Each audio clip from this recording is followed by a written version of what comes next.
Hello and welcome to our podcast, 10 Lessons Learned, where we talk to interesting people from all over the world to uncover the lessons that have shaped their lives, their careers, and perhaps their business. My name is Siebe van der Zee and I'm your host. Our guest today is Lukas Hefti.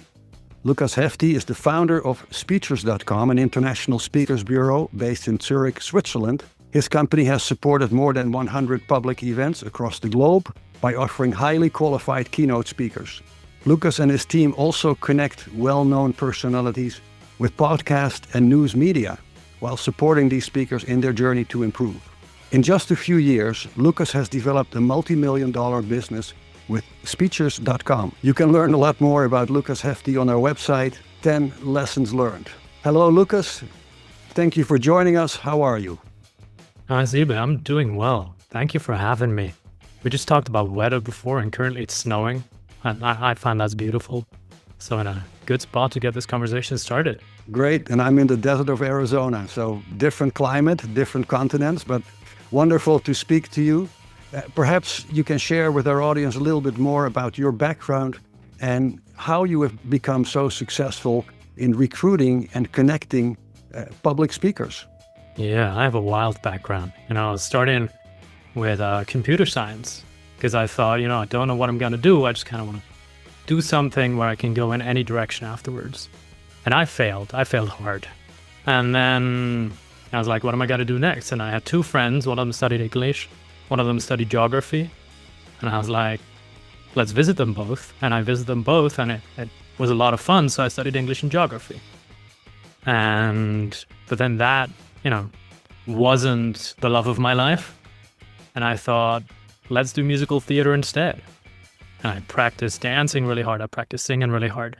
And I applied for musical theater, and I got to the last audition round. So I actually got to fly out to London and perform in person, but I didn't get in.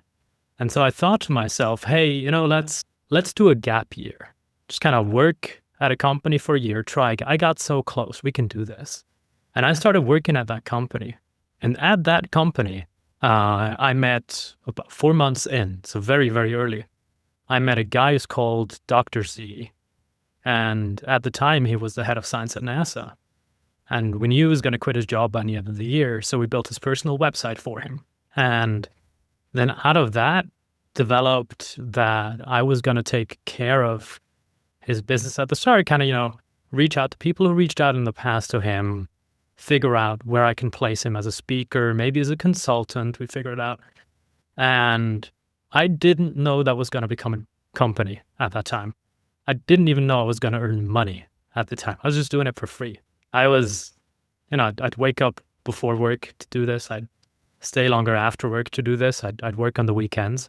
And eventually this went so well that I had to start a company. Otherwise it would have been illegal.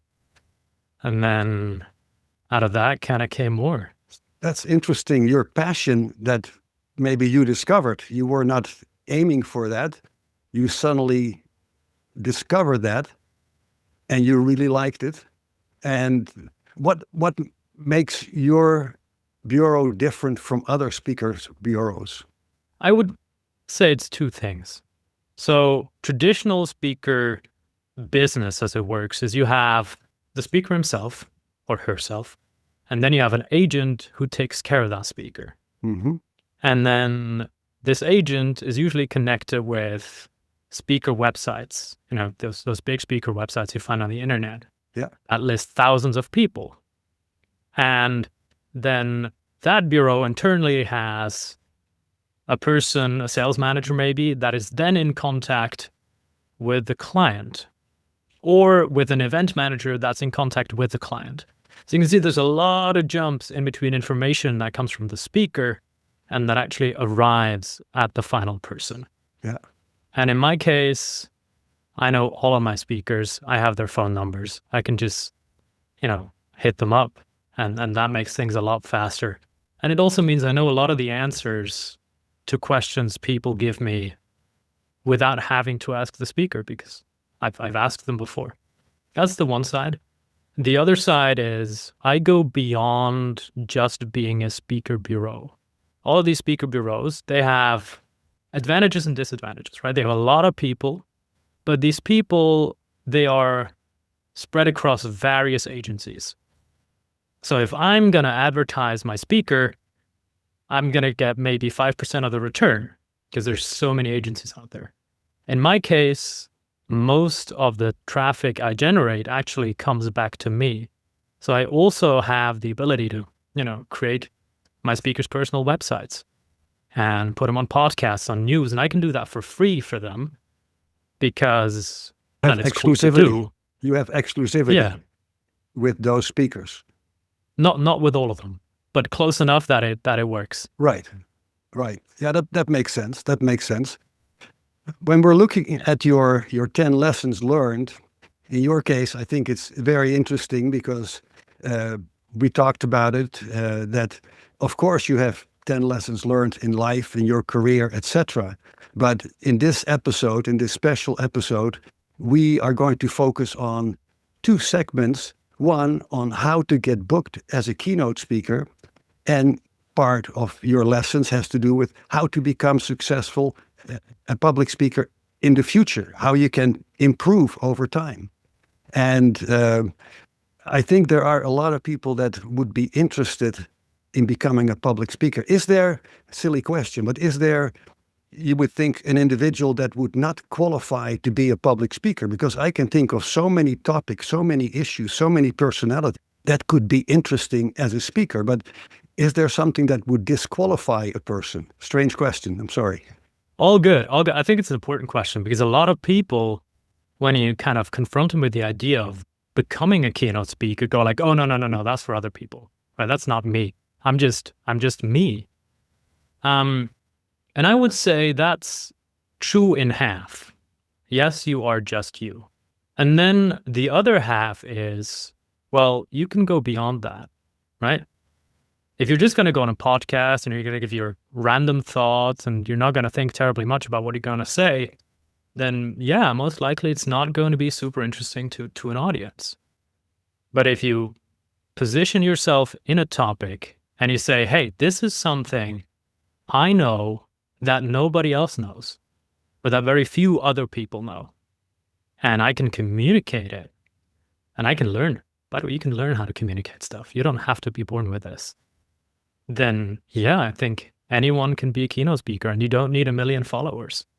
That's a great way to get started with your 10 lessons. Again, focused on two elements as far as how to get booked as a keynote speaker and how to become successful as a public speaker. So if we start with how to get booked as a speaker, lesson number 1, be visible in public. What are your thoughts on that? It means if you just go out there and you ask people to host you, the likelihood they're going to accept is pretty small. The likelihood is much, much, much higher if they find you. And that can be through the referrals, friends saying, hey, this is a cool person, you should work with them. But a lot of the time, this works because people find you on the internet. They find you in public spaces. That can be on LinkedIn. That can be on Reddit. That can be on the news, in podcasts, in the papers, at conferences. And you want to make sure to go out there and be seen. And you don't, I said this before, you don't need 1 million followers. I'll tell you a quick story. I started with Thomas, I said this before. And then about the 4th speaker I got was my dad. Now, my dad is not, he's a great, amazing person, and he's achieved some really cool stuff. But he's not Thomas, right? He's not as big, not as well known. And what we did for him is he started posting weekly on LinkedIn. He got some level of reach. It didn't look huge. It still doesn't look huge. You look at the numbers, you go, maybe tens of people like his content. We put him on podcasts. We put him in the newspapers. And the crazy thing is, you look at the work you do and you think, this is never going to be enough. And then within 2 weeks or so, we had the first requests coming in. Let me ask you, Lukas, if you post or you have your profile on certain social media, do you then also have to present yourself as a public speaker, or is it simply your knowledge, your strength, or should you really indicate that you are a public speaker? I think we're getting into lesson 3 here at this point. But yeah, you do have to position yourself. Okay. Okay. There are going to be requests coming into you no matter what, but you want to make it. I'll just bring lesson 3 in if you don't mind. Please, we go to lesson number 3. Make it easy to book you. Yeah, right. There you go. You want people to know that you're open for this because they don't naturally think, about you. So you want to make them see you in a certain light. And one way you do this is you say clearly on your social profiles, hey, I do public speaking, I do keynote speaking. And then people go, well, how do I find you? And if they Google you, they should find a website that sells you. That can be your personal website. That can be one of the speaker agencies. If they go on your social media, it would be really nice if there was a link there where they could find out more about this. So yeah, make it easy to book you. So a website is something that you recommend for someone who wants to become a public speaker. Yeah, it's the most trustworthy source. Good information. Yeah, I mean, you go on, you go on these speaker websites. You're never quite sure if the speakers even know they're on there. There's so many of them. You don't know when the last contact was. Yeah. There's just a lot of insecurity. You don't know which of the websites you should go on. Yeah. It's a lot of insecurity. If you see someone's personal website and it's decently taken care of, that's trustworthy. You just go, well, that's where I'm looking. And then you see a big button that says book keynotes here. You click on it and you have a direct mail link to, either yourself or your manager. I think that's great advice because I know quite a few people who are speakers and would like to do more of that. But I don't hear necessarily from those individuals that they say, oh, I have a specific website. Great advice. And we jumped from lesson number 1 to lesson number 3. So if you don't mind, let's go back to lesson number 2. Very confusing. No. Lesson number 2, be memorable and easy to share with others. I have an idea what your thoughts are, but please explain. Yeah. So you have, as a person, limited resources to go out, limited resources to stay in contact with people.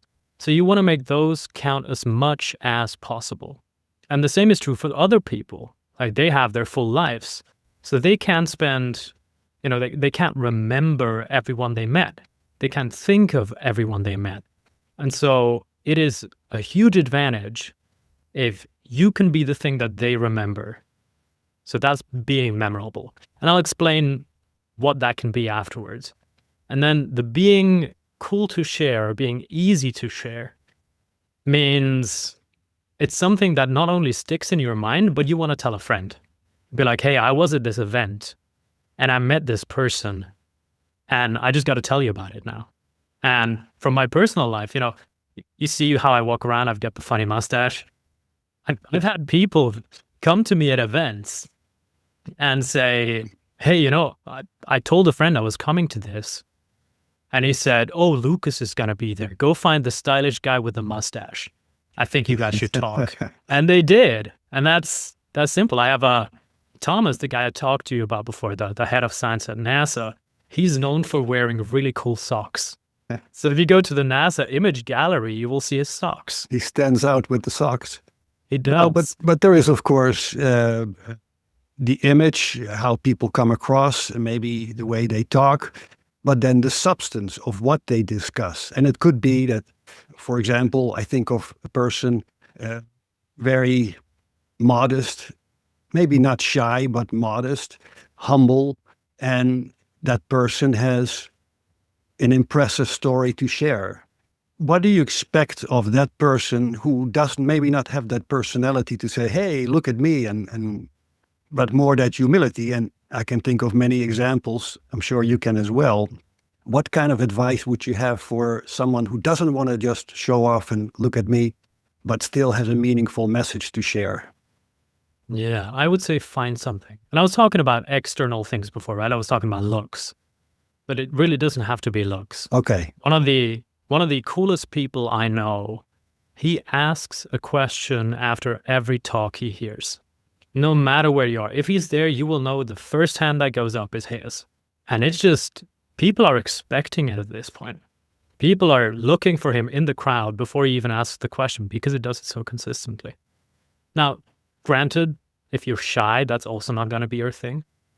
But you could maybe be the person, who goes up in private after the talk and who talks to people on a personal level and asks these really, really pointed, clear, thought out, critical questions where the opposition goes, wow, or any other thing.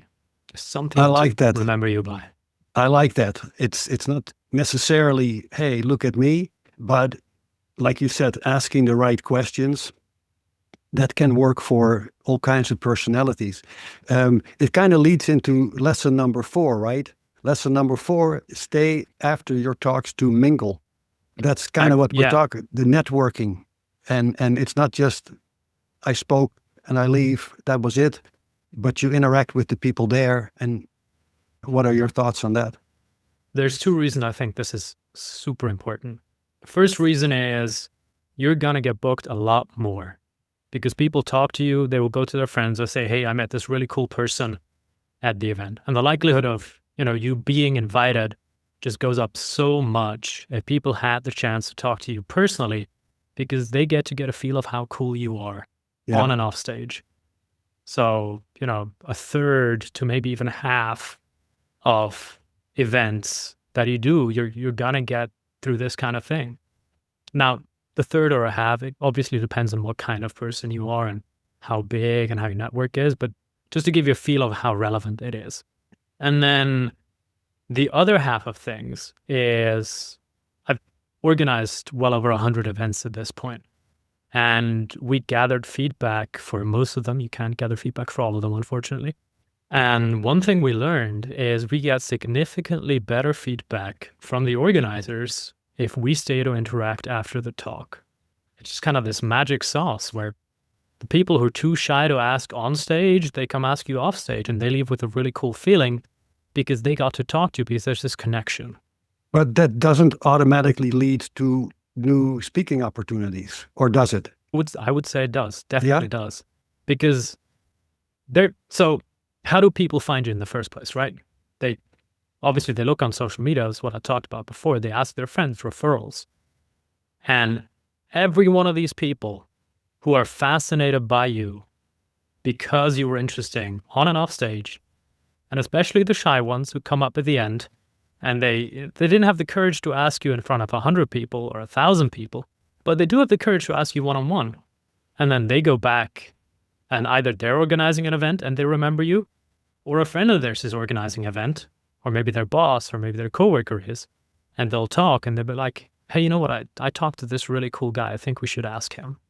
Well, and I can see that. And I understand, of course, if you make a good impression in your presentation and you can connect with people after your presentation. I was thinking, well, would those people have a next opportunity? But you explained it very well, because in their network, there may be people that are organizing an event and say, hey, I just went to this event. There was a great speaker, and perhaps he or she would be a great speaker for your event. So I can see that that is a good way. And I think no matter what, you never know who you meet after a presentation, let's say.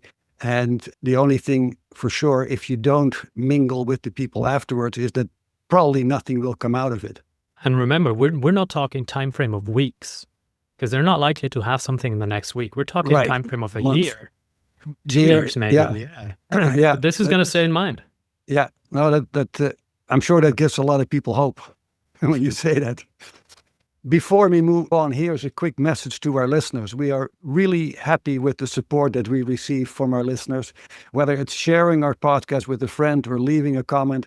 So please subscribe to our podcast so that you never miss a lesson that could change your life and perhaps your career. Our guest today is Lukas Hefti, a successful entrepreneur connecting well-known personalities with public speaking opportunities, podcasts, and news media entities all over the world. It's very global and very nice to have you.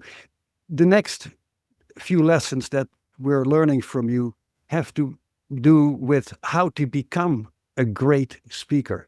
And I think that's also helpful. I believe there are a lot of people interested in becoming a speaker, but it's not always clear how to get there. So your advice, Lukas, is highly appreciated. So I'm looking at lesson number 5. Tell stories even when your topic is technical. What are your thoughts? So stories are important for 2 reasons.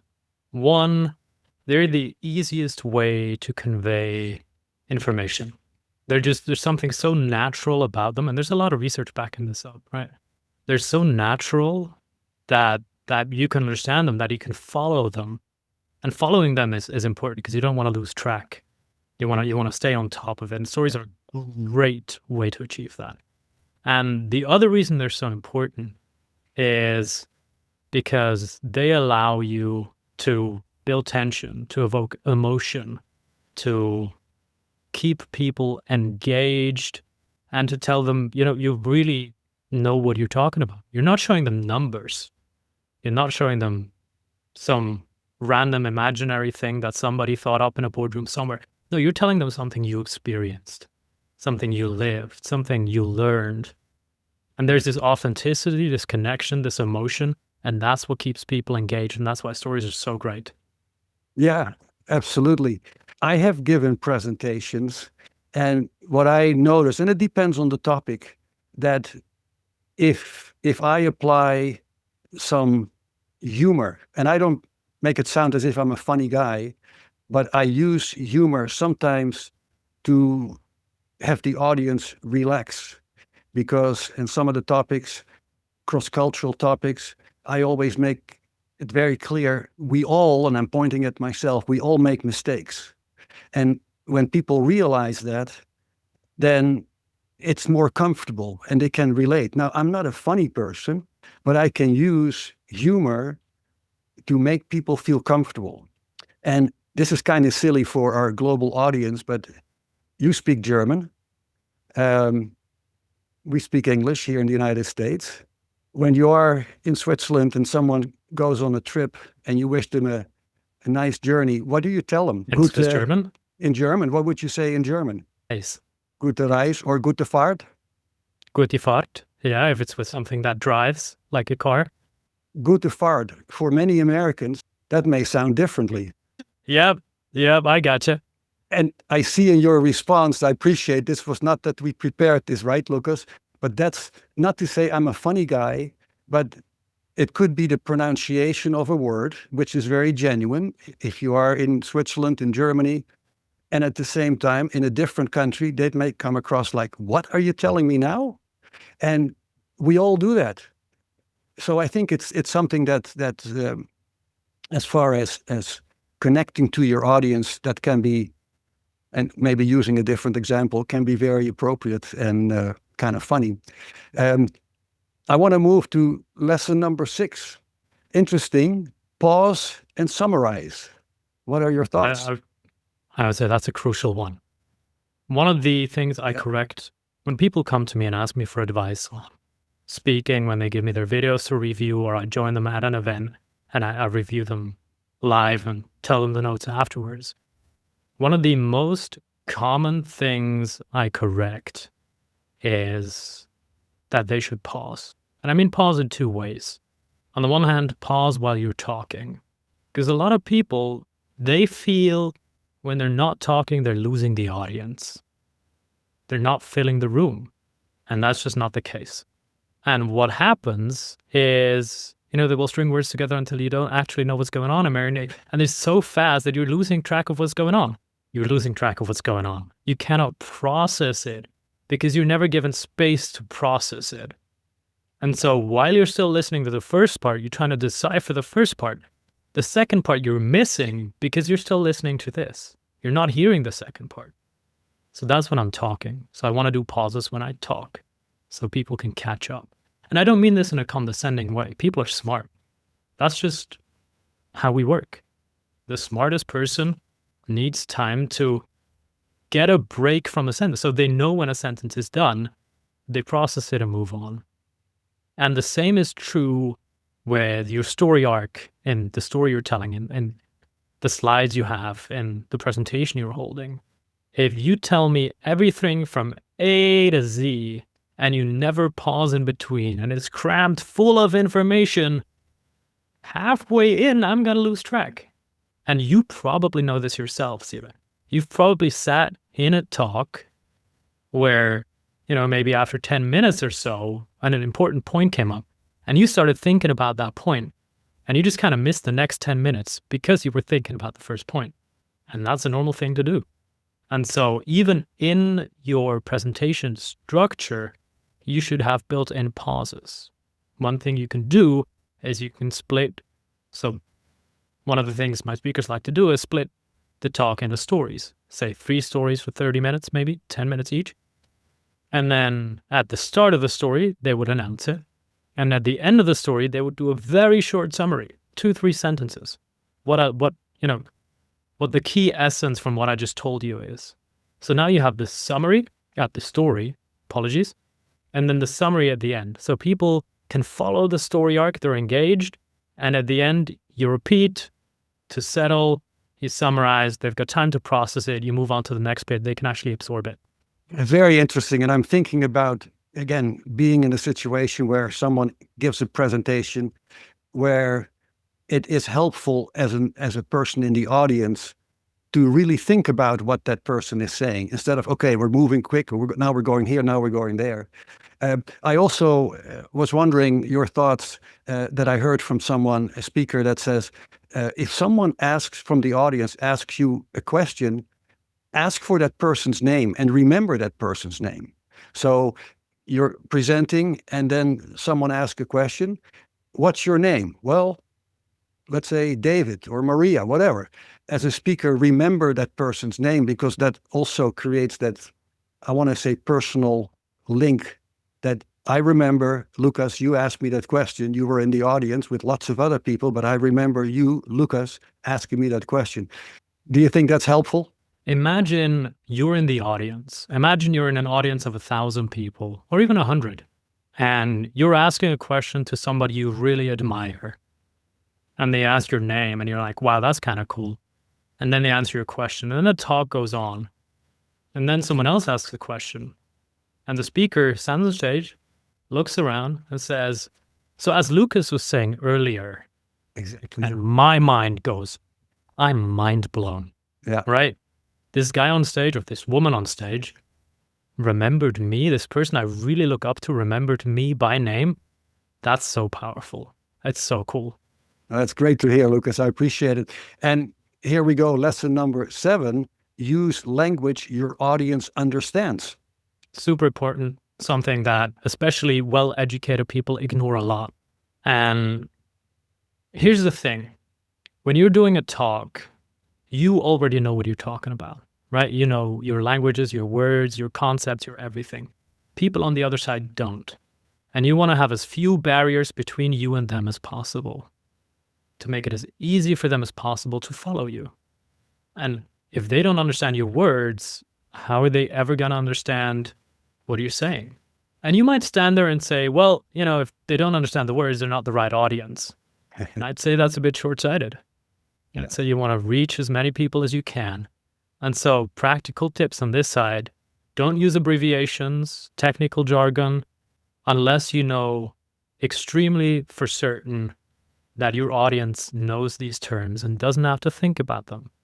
If they don't know them, they will start wondering what that term means, and they will ignore the rest of your talk because they got focused on that word.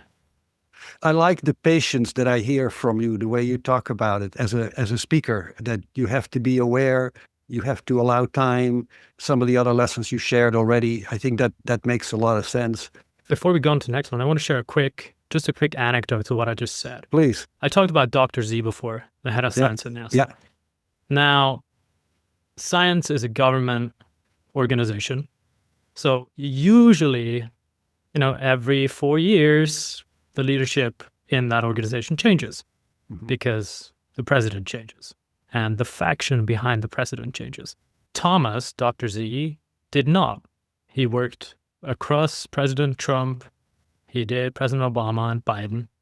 And he was, one of the reasons he could do this is, on the one side, he was pretty apolitical. But on the other hand, people loved him because they understood him. Like after he left the office, he got a call from a senator. And the senator said, you know, it's such a shame to see you go because you're the first chief of science at NASA I ever understood. Wow. Wow. And it really doesn't matter which side this senator's from. It's just, I mean, that's how you impact the world. Yeah. And again, it connects. I can think of situations, and I'm sure our listeners can think of situations where that makes sense. It's a great example. Moving on to lesson number 8. How you say things is more important than the exact words you use. And I have some thoughts on it, but I'll leave it up to you because that sounds very, very important as well as a public speaker. Yeah, it is super important. So a lot of this research comes from interpersonal communications. It comes from hostage negotiation. You can look into FBI hostage negotiation materials, files, look up talks on the topic. And what's amazing is how much impact the way we move, the way we look, and I don't mean do you look good or bad, I mean the way we present ourselves and the way we use our voice matters. And it's a lot more than the exact words. One example I could give you, I can say pretty much any sentence if I use an upward inflection at the end. Now, it might be confusing if I say, are you a teddy bear? Like, where is this coming from? If I phrase it, are you a teddy bear? Suddenly, I don't seem so sure.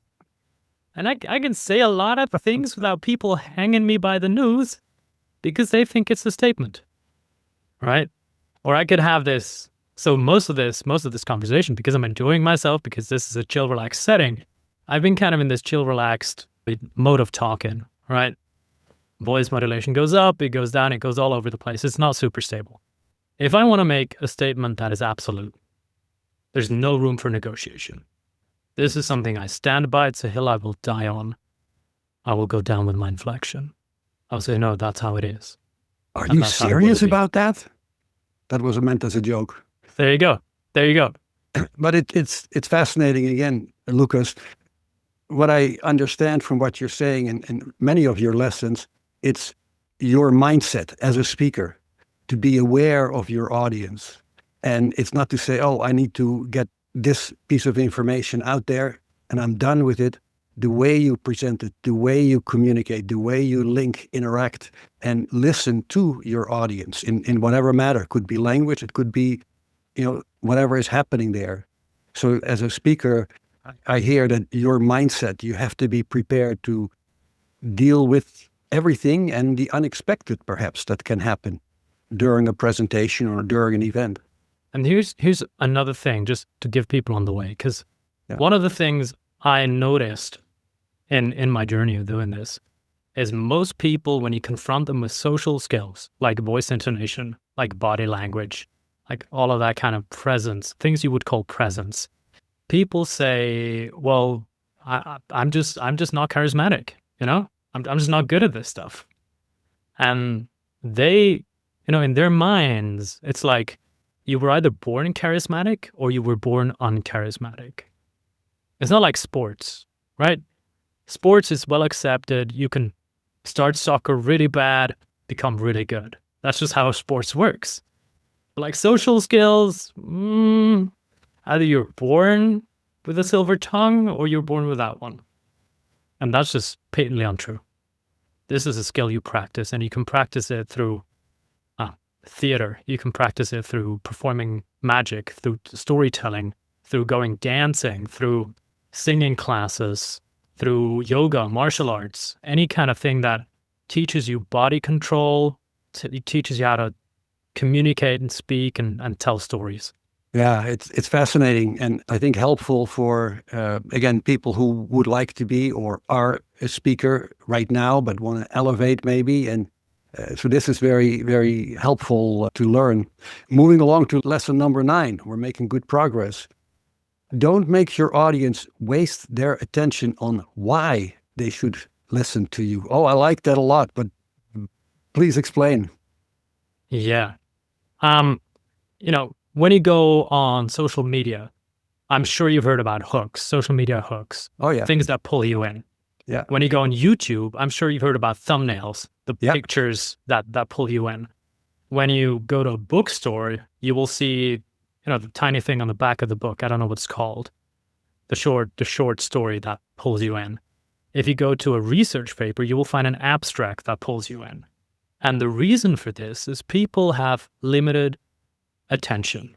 They can't pay attention to everything that happens. And so they have to decide what to pay attention to. So they always ask themselves, is this worth paying attention to? Why am I listening to this? And in your talks, it's no different. No different at all. It's the exact same principle. You want to tell people from the start why they should listen to you, so they don't have to think about it. Because if they're thinking about why they should listen to you, they're not thinking about what you're saying. They're in their own world. They're ignoring what you're saying until that point where you've proven your point, and then they miss 2/4 of your talk. It's a little bit, as you know, I'm a corporate recruiter. That's different. But again, when candidates present themselves and they have an extensive resume, narrow it down. I'm always using the term billboard. Summarize your value proposition. What are your key achievements that you would like to repeat in the future? Now, again, that's a different topic than being a speaker, but it comes down to the same, the clarity and how people can capture real quickly what you as a speaker have to offer. That I think is very powerful and easily underestimated when people think, well, I've done this and I've done that, and I could do that, and by the way, I almost did that. And I say it a little crudely, but who cares? It's that really that profile. And again, I use the term too many times, but billboard, very clear. This is what it is. And I think it makes sense as a speaker as well to position yourself with that level of clarity. I think it's a very, very important lesson. To be brutally honest with yourself, Siebe. And when you think back to all the presentations you've had in your life, how many of them started with, "Hi, thank you so much for coming here. My name is Siebe. By the way, I do this. I come from here. This is my job title. I also do a lot of stuff in my free time. I've lived on 3 continents. Now let's get into the topic." Right? First 3 minutes of your talk. Yeah. It's like, okay. Yeah, no, and again, I think it's an important point in recruitment. Again, I like that summary version. It makes sense. And sometimes when I give a presentation on cross-cultural issues, for example, I'm asking you now, Lukas, you're in the United States and suddenly you're driving, you have an ambulance behind you with lights and siren. What do you do? What do you do? I'd get out of the way. I'd get out of the way. What do you mean get out of the way? Is there some space to drive on the side? Well, you're answering my question, because if you do this in Switzerland, you know what to do. If you're driving in, let's say, England, people drive on the left side of the road. Here, United States, you stop immediately on the right side of the road. That's the law. But if you have foreign visitors, tourists coming, business people coming to the United States, and I asked that question on purpose like that, right away people are like, "What, like you did? What do you mean?" So it makes sense to capture the audience early on, and again, not to make them look like, "Don't you know? Of course you know what to do," but you haven't thought about it until that question was thrown at you, like, "Well, what are you going to do?" It's just an example, of course, but it's definitely something that applies. And I think in being a speaker as well, again, in my thoughts, the billboard, what is your value proposition as a speaker? It has to be very clear, and why they should listen to that speaker. And just because this has been very theoretical, and I much prefer practical learnings, just some things you can do to start a presentation in a way that captures the attention of people, as you can tell an authentic story of yourself in a moment in time, and then through that moment in time, get people somewhere they couldn't be without you. Yeah. Give them insight into a situation they wouldn't be able to access, or tell them a story of how a project went that they're interested in, but they don't know because it's yours. That's one way you can do it. One way you can do it is you can hit them with results. You can just go, here's exactly what we achieved. Now let me tell you why. Yeah. And let me tell you how. And then people go like, oh, wow, that's cool. I know why I'm listening because I want to know how to do this. I like it. Good point. Good lesson. Thank you. Lesson number 10. Specificity breeds trust and interest. Goes into exactly what we I was just going been to say, talking about. that looks familiar. Yeah. Measurable results. Measurable results. I use that term a lot, again, as a recruiter, not as a speaker, but specificity is important. The more unclear you are, the more people think there's nothing behind it. And the reason for that is probably marketing. Everyone wants things to look bigger. And so you're always looking for substance. You're looking, is that actually true or is it not? So if somebody comes up to you and, they say, hey, by the way, we had this project at one of my companies and it really blew up. Like it was way more successful than we expected. And we built something there and it was just, man. And then it came in the news. Really cool. Like what? Yeah. I can't check it. I don't know if it's true. I don't know if it's authentic. I don't know what the results were. Like what blew your mind isn't the same thing that blew my mind. We talked about cross-culture before. Like what you find impressive might be completely normal to me, or it might be completely, ridiculous to me or extremely cool. And when you present, the more specific you are, the more on the one hand, I can trust that you actually know what you're talking about, but also that you're not pulling my leg. You're not just blowing things out of proportion. You're saying, you wanted the facts? Here you go. We got a 13.9% increase as opposed to last year. And where did we get that? In my cold outreach campaign. And how did we get that? By switching from mail to LinkedIn. I don't know. These are random things I'm pointing out right now because I didn't do this. Yeah. But if you're telling a really specific story, I'm like, he knows so much about this. It has to be true on the one hand, so it's authentic, or he lived it. Like, it doesn't have to be numbers. It can also be when you're telling a story, you don't want to see, well, I met this one person at a coffee the other day and it was interesting. You'd be like, well, I flew out to Arizona, and this is a lie, just to all the listeners. Siba knows it's a lie. But I flew out to Arizona last week just to get a coffee with Siba. And we were walking down 9th Avenue. I don't know if you have a 9th Avenue. And there was this cute cafe there. And it was called Cafe Breakfast. And the Dutchman in the Desert is the name of the cafe. There you go.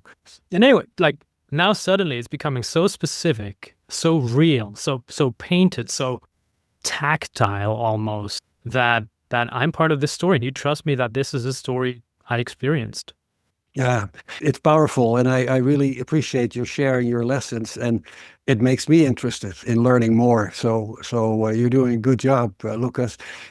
And in your case, we're going to make an exception because, of course, we have 10 lessons learned. But there is an 11th lesson, and I'm going to just apply it, and we'll see if our producer allows us to have it in the final episode. But lesson number 11, 10 plus 1, not everything you say has to be on your slides. I think that's such a fascinating and important lesson. That's why we want to include it. But please give us your thoughts on that. Yeah. I think this is one of those things that everybody knows and nobody does. Yeah.